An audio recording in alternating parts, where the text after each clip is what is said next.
It's kinda hard to imagine going through life without the story of Dracula ingrained in our pop culture psyche. The classic tale by Bram Stoker was basically what got the ball rolling for people's fascination with vampire mythology, from the multitude of Dracula film adaptations to the current craze of vampire television shows and young adult novels. But if there was one version of Dracula that the majority of vampire enthusiasts recognize the most, it would most likely be the 1931 film starring Bela Lugosi. If you were thinking Dracula 2000 with Gerard Butler, you're dead to me.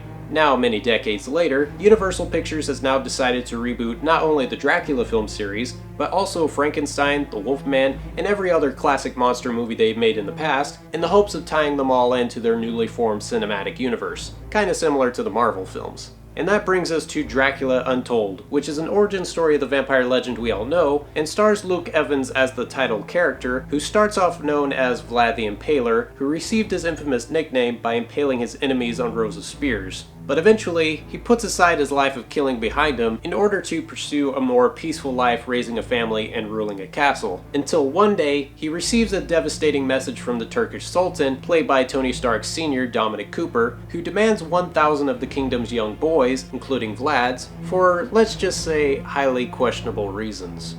Right.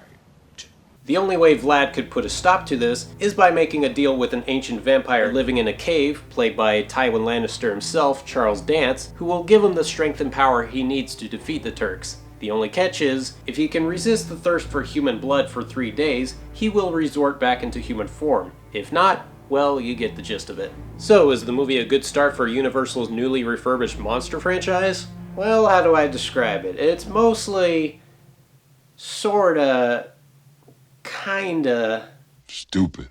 Yeah, there's just no getting around it. While it's not the worst Dracula movie I've seen, it still suffers from a lot of major problems. For instance, most of the film's prominent characters, aside from the Turks, all speak in British accents, despite the fact that they're all Transylvanians, which is odd. But to the film's credit, at least they didn't go full-on Keanu Reeves on us. Bloody wolves chasing me through some blue inferno! The action sequences are poorly shot and edited. Half of the time you don't even know what the hell's going on because the picture is so dark and choppy. The side characters are a waste, the main villains are a joke, and all of the powers bestowed onto Dracula, as cool as they might seem, completely lack any form of consistency. Example, since Dracula can't walk into the sunlight, he of course uses the night as the perfect advantage over the Turks. But then later on, we see him forming dark clouds to blot out the sun. And he didn't use this earlier. Why? For a movie that runs an hour and a half, Dracula Untold was quite a dull and uneventful affair with virtually nothing new to offer to the Dracula mythology that we haven't already heard before. But because of the production value, costume designs, and the 2 decent performances from Luke Evans and Tywin Lannister, Charles Dance, it ultimately rounds itself up to being a 4 out of 10 movie.